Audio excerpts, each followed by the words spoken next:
Right now, you believe you're seeing physical objects. But if you look carefully, you won't find a single one. And you can verify that right now. Look around. Not conceptually, but actually look. There's color, shape, movement. But where is the physical object? You don't see atoms, you don't see matter, you see experience.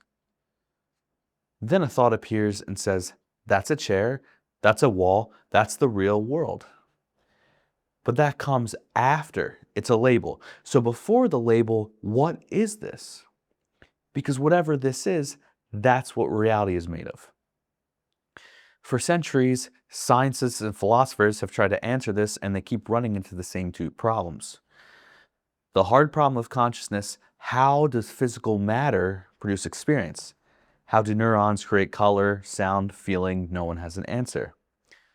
And the mind-body problem: how does something physical interact with something non-physical? How does a thought affect the body? How does matter create mind?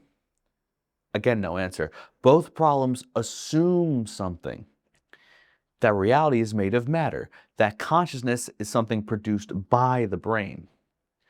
But look at your experience. Everything you know, the world, your body, the idea of a brain, is appearing in consciousness. You never experience anything outside of it. So how could consciousness be inside the brain if the brain is something you experience? That reverses everything. Consciousness is not something reality creates, it's what reality is made out of. Not as a theory, but as a direct fact of experience. Look again.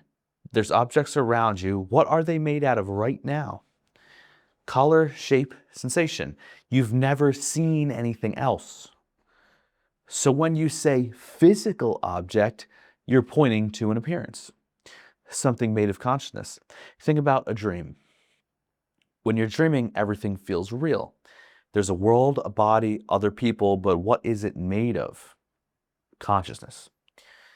There's no physical world behind it, no atoms holding it together, it just appears.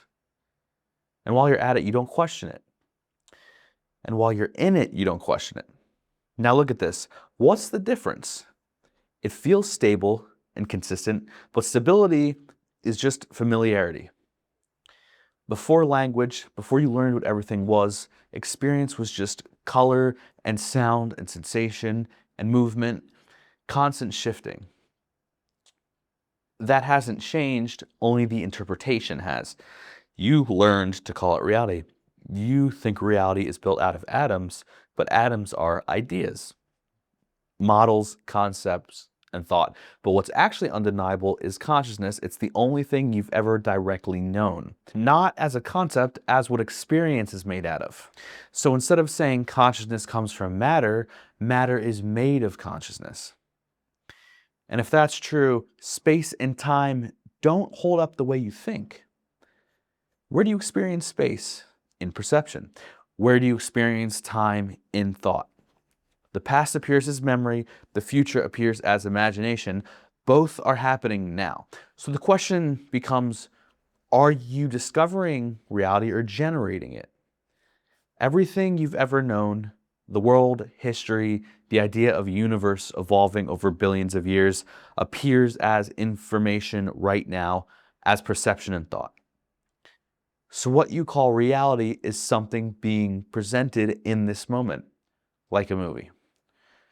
A screen lights up and images appear, stories unfold, but what is the movie actually made of? It's just light. Everything in the movie, like every object and character and event, is just nothing but that. Light on a screen.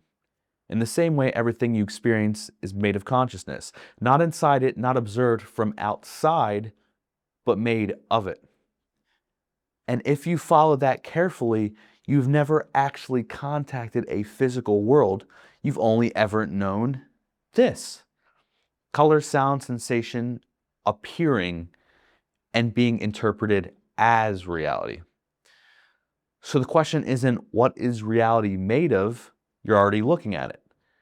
The question is, why have you been calling it something else your entire life?